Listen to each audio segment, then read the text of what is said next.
저는 오늘 로마서 말씀을 가지고 들려지는 기적, 듣는 것이 순종입니다 라는 제목으로 말씀을 전하려고 합니다. 우리는 믿음으로 살고 있습니다. 그렇죠? 우리는 나름대로 신앙생활을 열심히 하고 있습니다.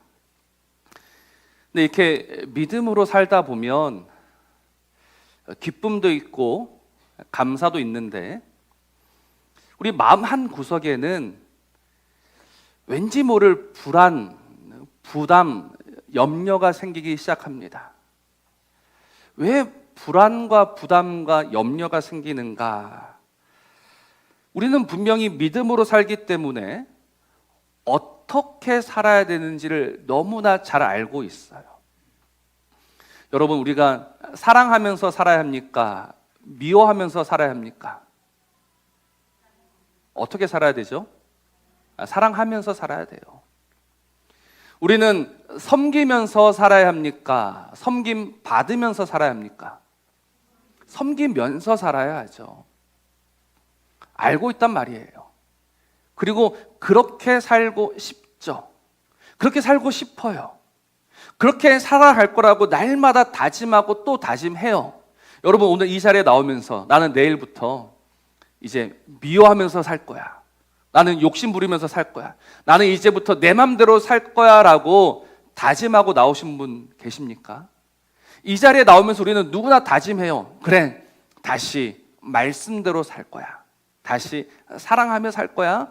다시 주를 쫓아가면서 살아갈 거야 라고 우리는 늘 다짐하고 결단하고 그렇게 한단 말입니다. 그런데 그게 안 되잖아요. 분명 사랑하며 살겠다라고 수없이 다짐하고 또 다짐했거늘 이 예배당 문을 나서는 그 순간부터 사랑은 보이지 않아요. 믿음은 보이지 않아요. 이걸 나는 알죠. 그러니 내 안에 괴로운 거예요. 이 부담이 점점 쌓여가는 거예요. 그래서 어떨 때는 화가 나기도 하고 어떨 때는 포기하기도 합니다. 그런 우리에게 오늘 말씀은 참으로 위로가 될 겁니다. 왜냐하면 우리가 왜 실패하고 왜 또 넘어지는가? 우리가 지금까지 알기로는 우리 믿음이 부족해서 그렇다, 우리가 기도가 부족해서 그렇다라고 알고 있었는데 아니라는 거예요. 여러분, 우리의 믿음이 부족해서도 우리의 의지가 부족해서도 아닙니다. 오늘 우리는 이 순종이 무엇인지 심각한 오해를 하고 있었다라는 거예요. 그러니 여러분, 성경을 보실 때, 말씀을 보실 때 그냥 이거는 이럴 거야, 저거는 저럴 거라고 지레짐작하시면 안 돼요. 지금까지 내가 알고 있던 것으로 말씀을 보려고 하면요, 언제나 오해하게 되고 곡해하게 되고 결국은 넘어질 수밖에 없습니다. 다시 한번 하나님께서 하고자 하시는 말씀이 무엇인지 우리는 잘 들어야 되고 깊이 생각해야 합니다. 한번 생각해 보십시오. 우리가 구원받은 것이 무엇으로 인해 가능했습니까? 하나님의 은혜였습니다. 우리의 구원은 무엇으로 가능했다고요? 하나님의 은혜였어요. 은혜. 그러면 은혜로 시작한 그 구원이 우리의 의지와 우리의 결단으로 끝나면 될까요? 안 될까요? 안 되는 겁니다. 은혜로 시작했으면 마지막도 무엇으로 끝나야 합니까? 은혜로 끝나야 되는 거예요. 그런데 우리는 은혜로 시작했는데 늘 이 마침에 있어서 우리의 의지와 우리의 결단으로 가려고 합니다. 오늘 로마서 6장 말씀이 딱 그렇게 나와요. 6장 1절에서부터 15절까지 우리는 보았습니다. 하나님의 은혜를 생각했습니다. 하나님의 은혜를 더하게 하려고 죄에 거할 수 있느냐? 그럴 수 없다. 또 15절은 뭐라고 합니까? 그런즉 어찌하리요? 우리가 법 아래에 있지 아니하고 은혜 아래에 있으니 죄를 지으리요? 그럴 수 없다. 여기까지는 좋아요. 여기까지는. 근데 오늘 이 16절을 시작하면서 우리는 헷갈리기 시작하는 거예요. 우리 16절을 같이 한번 읽어봅시다. 시작. 너희 자신을 종으로 내주어 누구에게 순종하든지 그 순종함을 받는 자의 종이 되는 줄을 너희가 알지 못하느냐? 혹은 죄의 종으로 사망에 이르고 혹은 순종의 종으로 의에 이르느니라. 아멘. 이제 우리가 죄 가운데 거할 수 없다. 그건 지금 사도 바울이 무슨 이야기를 하는 것처럼 보이냐면, 너희 자신을 죄에 내주지 말고 의에 내주어라. 하나님께 내주어라. 그렇게 순종해라. 근데 이 순종에 실패하면 또다시 죄의 종이 된다라고 오늘 바울이 이야기하고 있을까요? 이 문제가 오늘 해결되면 사실 이 본문의 답은 쉽게 나옵니다. 우리가 지금 그 은혜를 더하게 하려고 죄 안에 거할 수 없다, 여기까지는 결론에 이르렀지 않습니까? 그건 이제부터는 그 죄에 자신을 내주지 말고 의에, 하나님의 의에 자신을 내주어라. 그래서 하나님의 종이 되어야 되고 의의 종이 되어야 한다. 만일 여기서 실패한다면 너희들은 다시 죄의 종으로 돌아가고야 말 것이다 라는 이 이야기를 바울이 하고 있느냐라는 거예요.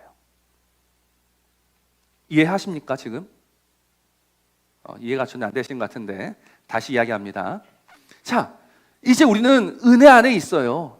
그래서 사도 바울 우리에게 뭐라고 권면하냐면, 너희 자신을 죄에 내주지 말아라. 어디에 내주어라? 하나님에게 내주어라. 의에 내주어라. 그래서 더 이상 죄의 종이 되지 말고 의의 종이 되어라. 하나님의 종이 되어라. 여기까지 이해하시죠? 그런데 만일 우리가 우리 자신을 그 의에 내주지 못하고 거기에 순종하지 못하면 우리는 결국 누구의 종이 되는 겁니까? 죄의 종이 된다. 다시 죄의 종이 되는 거예요. 여러분, 다시 죄의 종이 됩니까? 우리가 이 일에서 실패한다면, 우리가 우리 자신을 하나님께 내어드리는 그 일에 실패한다면 우리 매일 실패하잖아요. 매일 실패하면 우리는 또다시 죄의 종이 됩니까? 왜 대답을 못 하세요? 죄의 종이 됩니까? 그러니까 이게 우리를 괴롭히는 거예요. 나는 하나님에게 나를 내어드리고 싶은데, 하나님에게 나를 즐거이 드리고 싶은데 살아가다 보니 또다시 나는 죄에 나 자신을 내주는 것 같고, 그러면 나는 더 이상 하나님의 종이 아닌 죄의 종이 되는 것 같고, 나는 죄의 종인가? 나는 어쩔 수 없는 인생인가? 이 문제가 늘 우리를 괴롭히고 또 괴롭힌단 말입니다. 그래서 오늘 여러분들이 분명히 아셔야 할 것은 죄의 종으로 돌아갈 수 있다 없다? 없다입니다. 죄의 종으로 돌아갈 수 있다 없다? 없다예요. 에베소서 1장 말씀해 보십시오. 우리가 언제 구원받았는지 분명히 말씀하고 있어요. 우리가 언제 구원받았다? 창세 전에. 언제요? 창세 전에. 이미 이루어진 구원이에요. 이미 확정된 구원이에요. 우리의 그 어떠함에 의해서 취소되거나 변경되지 않는 구원이란 말입니다. 근데 그럼 꼭 어리석은 사람들이 이야기를 하죠. 야, 취소되지 않고 변경되지 않으면 나는 여전히 내 마음대로 살아가면 되겠다. 그러나 정말 그 하나님의 은혜와 사랑을 아는 사람은 그럴 수 있다 없다? 없다라는 거예요. 그럴 수 없다. 그러면 이제 어떻게 해야 되느냐라는 이 질문 앞에 우리는 서게 되는 거예요. 그래서 사도 바울은 우리에게 다시금 순종이라는 말을 합니다. 오늘 16절에만 3번이 나오죠. 내줘 누구에게 순종하든지 그 순종함을 받는 자의 종이 되는 줄을, 혹은 순종의 종으로, 이 순종이라는 말이 계속 나와요. 근데 우리는 순종하면은 자연스레 뭐가 따라오냐면 행함이 따라옵니다. 결단이 따라옵니다. 순종이라는 것은 내가 뭔가를 하는 거야. 내가 말씀을 듣고 말씀대로 살아가는 것을 우리는 순종으로 알아요. 그러나 오늘 이 원어를 보면요, 순종이라는 뜻은요, 행함과는 사실 상관이 없어요. 이거는 이제 휘파코에라는 말인데, 여러분, 휘포라는 전치사가 있어요. 어디 어디 아래에라는 말이고, 아쿠오라는 동사가 있습니다. 듣다라는 말이에요. 그래서 휘파코에라는 이 말은요, 어디 어디 아래에서 듣다입니다. 포인트는 듣다예요. 순종의 포인트는 행함이 아니라 듣는 겁니다. 뭐라고요? 듣는 거예요. 오늘 누구의 말을 듣고 있느냐, 누구의 말이 귀에 들려오느냐라는 거예요. 그래서 16절에서 누구에게 순종하는가라고 할 때 이 말은 누군가의 말을 듣고 그 누군가의 영향력 아래 있는 것을 이야기하는 거예요. 지금까지 우리는 누구의 말을 들었습니까? 누구의 영향력 아래에 있었습니까? 들려오는 것은 언제나 죄의 말이었습니다. 제가 지난주 죄가 무엇인지 분명히 말씀을 드렸습니다. 죄라는 것은 윤리적으로 옳고 그름을 따지는 게 아니에요. 이 죄라는 것은 관역에서 벗어난 상태를 말합니다. 그러니까 처음부터 하나님께서 지으신 그 의도와 목적에서 벗어나 있는 것. 여러분, 하나님이 사람을 왜 지으셨나요? 이사야 43장 21절은 이렇게 이야기합니다. 이 백성은 내가 누구를 위하여 지었다? 나를 위하여 지었다라고 해요. 이 백성은 내가 누구를 위하여 지었다? 하나님이 하나님을 위하여 우리를 지으셨다고요. 나의 이름을 찬송하게 하기 위해서. 그래서 인생이 지음받은 이유와 목적은 무엇이냐면 언제나 하나님 아래에서 하나님을 노래하면서 하나님을 즐거이 따라가는 게 인생의 이유와 목적이에요. 근데 이 이유와 목적에서 벗어나 있는 것을 죄라고 하는 거예요. 그러니 하나님을 위해서 살아야 될 인생이 누구를 위해서 살아간다? 누구를 위해서 살아간다? 자신을 위해서 살아가는 그 모든 게 죄가 되는 겁니다. 누군가의 것을 훔치고 누군가를 때리고 누군가를 빼앗는 것이 죄가 아니라, 여러분, 우리를 위해서 밥 먹는 게 죄고요, 우리를 위해서 숨 쉬는 게 죄라고요. 하나님을 위해서 밥 먹고 하나님의 영광을 위해서 숨을 쉬는 것은 하나님이 즐거워하시는 일이고 기뻐하시는 일인데, 똑같이 밥을 먹고 똑같이 숨을 쉬어도 누구를 위하여 하느냐, 이거에 따라서 의인과 죄인이 나누어지는 거예요. 살아도 주를 위하여 사는 자는 의인이고, 살아도 나를 위하여 살아가는 자는 죄인이 된단 말입니다. 그러니 오늘 우리에게 들려오는 늘 죄의 말이 무엇일까요? 날마다 우리 귀에 들려오는 죄의 말은요, 이런 겁니다. 너 자신을 증명해라. 뭐 하라고요? 너 자신을 증명해라. 사람은 자기를 증명하기 위해서 삽니다. 사람은 자기의 뛰어남을 보여주기 위해서 살아가는 거예요. 신앙도 그렇습니다. 여러분, 신앙도 자기를 위한 신앙이 될 수 있어요. 주님에게 욕을 진짜 바가지로 들었던 바리새인들, 그들이 겉으로 보기에는 신앙이 좋을 것 같은데 왜 주님이 그를 저주하셨을까? 그들의 신앙은 자기를 위한 신앙이었기 때문에, 자기 영광을 위한 신앙이었기 때문에. 그러니까 똑같이 하나님을 예배하고 하나님을 노래한다 하더라도 그게 누구를 위하는 것이냐에 따라서 죄인이 되고 의인이 된단 말입니다. 주님이 광야에서 시험을 받으셨죠. 그 시험은요, 너 자신을 증명하라는 것이었습니다. 네가 만일 하나님의 아들이거든, 네가 정말로 하나님의 아들이냐? 그러면 증명해라. 돌을 떡으로 바꿔라. 네가 정말 하나님의 아들이냐? 성전 꼭대기에서 뛰어내려봐라. 주님은 마지막까지 이 시험을 받으셨어요. 네가 정말로 하나님의 아들이냐? 그러면 십자가에서 내려와라. 그러면 믿겠다. 이게 다 죄의 소리, 죄의 유혹이 되는 거예요. 증명해라, 보여줘라. 너 자신을 한번 나타내 보여봐라. 너의 믿음이 좋아? 그럼 너의 믿음을 한번 증명해봐. 이게 다 죄의 소리가 되는 겁니다. 우리는 이 죄의 소리를 듣고 이 죄 아래에 있던 자들이었어요. 근데 안타깝게도 그게 죄인 줄도 모르고 살았죠. 우리는 날마다 그렇게 죄를 지으면서도 죄가 죄인 줄 모르고 살았던, 오늘 말씀대로 표현하자면 죄의 종으로 살았던 거예요. 죄의 노예로 살았던 거예요. 그 죄에 속한 자가 되었던 거예요. 그 죄와 하나가 되어서 살았던 거예요. 오늘 그런 인생 가운데 어떻게 하나님에게로 돌아갈 수 있느냐? 어떻게 그 죄의 소리에서 벗어나서 하나님의 소리에 붙들릴 수 있느냐? 이게 정말 필요하지 않습니까? 나의 의지와 나의 결단, 나의 선택으로 더 이상 그 죄의 소리에 귀 기울이지 않을 수 있는가? 어림도 없습니다. 우리의 의지와 우리의 결단은요, 또다시 그 죄의 소리에 끌려 들어가게 돼 있어요. 이걸 이제 내주다라고 표현하는 거예요.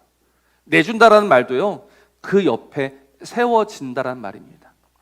우리가 의지적으로 그 옆에 가서 선다라는 게 아니고, 그 죄의 소리를 듣다 보면 자연스럽게 그 죄의 소리에 이끌려 그 죄 옆에 세워지는 죄의 종이 되는 거예요. 내가 원하지 않았습니다. 내가 기뻐하지도 않았습니다. 그러나 끌려가는 거예요. 끌려가서 그 옆에 세워지는 그것을 오늘 성경은 내주다라고 표현하고 있는 거예요. 그럼 어떻게 돌아올 수 있을까? 여러분,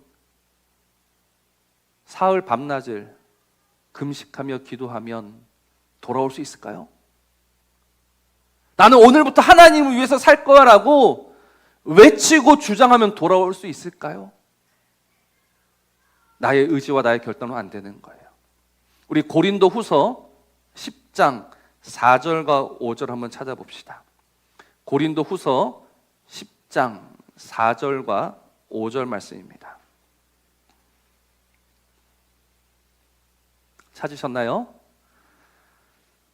고린도 후서 10장 4절 5절입니다. 우리 같이 한번 읽어보겠습니다. 시작. 우리의 싸우는 무기는 육신에 속한 것이 아니요 오직 어떤 견고한 진도 무너뜨리는 하나님의 능력이라. 모든 이론을 무너뜨리며 하나님 아는 것을 대적하여 높아진 것을 다 무너뜨리고 모든 생각을 사로잡아 그리스도에게 복종하게 하니. 아멘. 우리의 무기는 육신에 속한 것이 아니다라고 합니다. 어떻게 그 죄의 그 권세 아래에서 탈출할 수 있느냐? 우리의 무기는 육에 속한 것이 아니다. 나의 의지, 나의 결단 아니다라고 이야기합니다. 그 무엇입니까? 오직 어떤 견고한 진도 무너뜨리는 하나님의 능력이 되는 거예요. 그래서 여기서 말씀하는 어떤 견고한 진은 무엇일까요? 우리를 둘러싸고 있는 그 죄의 권세, 죄의 소리, 그 죄의 음성에 물들어서 거기에서 빠져나오지 못하는 인생을 하나님이 그 모든 견고한 진을 무너뜨려서 건져내시는 하나님의 능력으로 되는 거예요. 내가 어떻게 그 죄의 종에서 의의 종이 되느냐? 하나님의 능력으로. 어떠한 견고한 진도 무너뜨리는 그 하나님의 능력으로. 그래서 그 하나님의 능력이 무엇입니까? 하나님 아는 것을 대적하여 높아진 모든 것을 무너뜨리고 모든 생각을 사로잡아 그리스도에게 뭐하게 한다? 뭐하게 한다? 10장 5절에 뭐라고 한다? 복종하게 한다. 그럼 이 복종과 우리가 로마서 6장에서 보고 있는 순종은 같은 말일까요? 다른 말일까요? 같은 말이 되는 거예요. 그래서 그리스도에게 복종하게 한다는 말은 그리스도의 음성을 듣게 한다라는 거예요. 무엇이? 하나님의 능력이. 하나님의 능력이 우리 안에 임하여서 그 죄의 소리만 듣고 그 죄의 소리에 끌려서 살아가던 인생이 그 그리스도의 말씀에 붙들림 바 되어서 살아가게 된다. 그게 하나님의 능력이다라고 이야기하는 거예요. 그러니 여러분, 우리의 의지와 우리의 결단으로 하나님의 음성을 듣게 되는 게 아니에요. 하나님의 능력이 되는 겁니다. 어떤 견고한 진도 무너뜨리고 파하시는 그 능력이 우리를 뚫고 들어와 우리의 귀에 그의 말씀을 들려주심으로 말미암아. 그래서 그 들림이 무엇이 됩니까? 믿음이 되는 거예요. 믿음은 어디에서 난다고 했습니까? 들음에서 난다. 그러니 오늘도 그 말씀이 우리 안에 들어와서 우리를 살려낸다라는 거예요. 그래서 우리 어떻게 합니까? 우리 19절 같이 한번 읽어봅시다. 19절 같이 한번 읽습니다. 시작. 너희 육신이 연약함으로 내가 사람의 예대로 말하노니 전에 너희가 너희 지체를 부정과 불법에 내주어 불법에 이른 것 같이 이젠 너희 지체를 의에게 종으로 내주어 거룩함에 이르라. 아멘. 제가 정말 이 말씀을 묵상하면서 정말 안타까웠던 게 이 19절 마지막에 있는 이르라라는 말이었어요. 이르라. 우리에게 명령하는 것 같아요. 그 거룩하면 나아가야 된다라고 우리를 등 떠미는 것 같아요. 그러나 원어에는요, 이르라라는 말이 없어요. 너희가 어디까지 이르러야 한다라고 말하지 않아요. 19절의 포인트는요, 그 앞에 있는 겁니다. 너희 육신이 연약하다. 너희 육신이 연약하다. 로마서 8장 3절 보면 육신이 연약하여 할 수 없는 것을 누가 하신다라고 합니까? 하나님이 하시는 거예요. 그러니까 우리를 그 거룩함으로 집어 넣으시는 분은 하나님이신 거예요. 우리가 애써서 우리가 수고해서 그 거룩함에 도착하는 것이 아니라 육신이 연약하여 할 수 없기 때문에 오늘도 그 말씀이 그 능력이 우리를 사로잡아서 우리를 그 거룩함 속으로 집어 넣어 주신다라는 거예요. 이게 오늘 말씀의 결론입니다. 우리가 어떻게 거룩해질 수 있느냐? 우리가 어떻게 의의 종이 될 수 있느냐? 우리가 어떻게 하나님의 사람이 될 수 있느냐? 하나님의 말씀이 우리를 사로잡아서 그 거룩으로 집어 넣어 주신다라는 겁니다. 그러니 오늘 우리는 어떤 인생이 되어야 하느냐? 다시 하나님의 음성 듣기를 사모하는 자가 되어야 되는 거예요.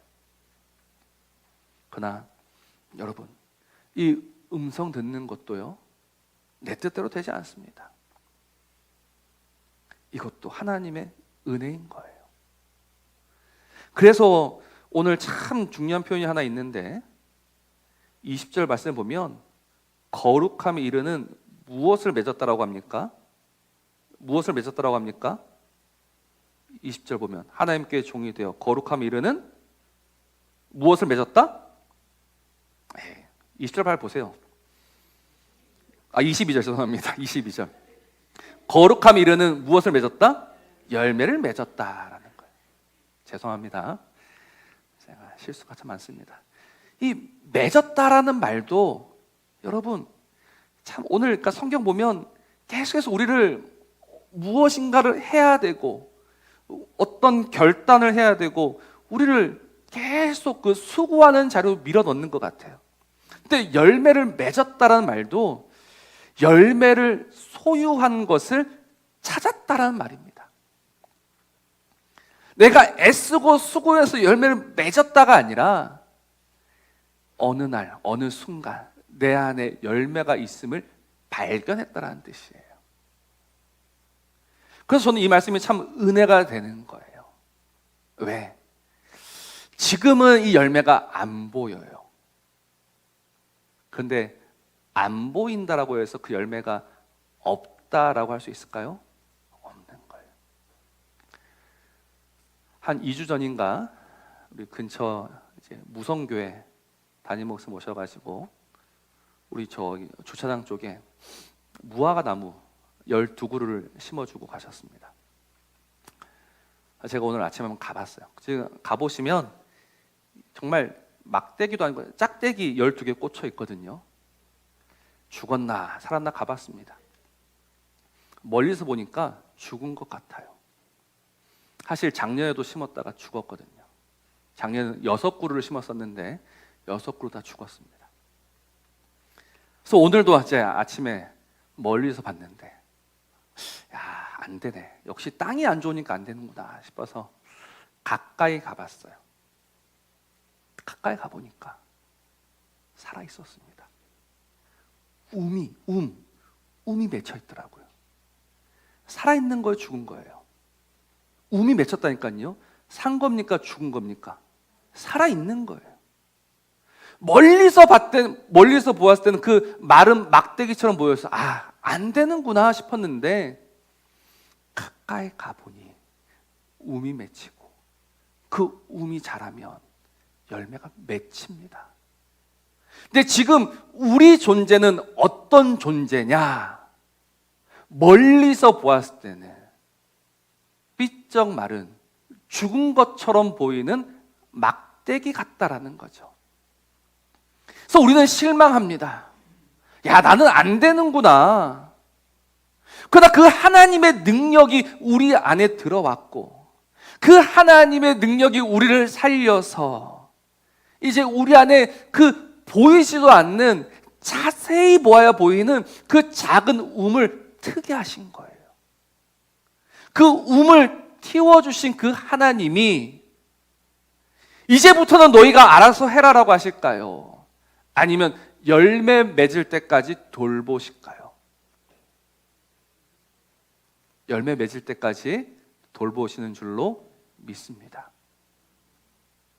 그래서 오늘 마지막 보면 죄의 싹은 사망이요 하나님의 은사, 하나님의 선물이 영생이 되는 거예요.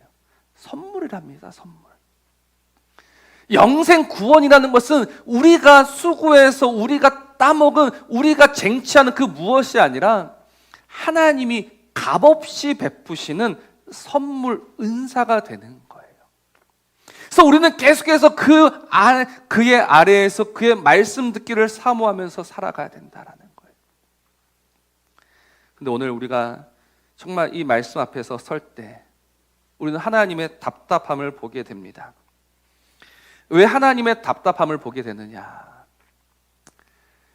히브리서 1장 1절과 2절 말씀입니다. 옛적에 선지자들을 통하여 여러 부분과 여러 모양으로 우리 조상들에게 말씀하신 하나님이 이 모든 날 마지막에는 아들을 통하여 우리에게 말씀하셨으니 이 아들을 만유의 상속자로 세우시고 또 그로 말미암아 모든 세계를 지으셨다라고 합니다. 우리 하나님은 어떤 하나님이셨느냐? 옛적에 선지자들을 통해서 여러 부분과 여러 모양으로 말씀하셨던 그 하나님. 하나님은 말씀하기를 그친 적이 없으세요.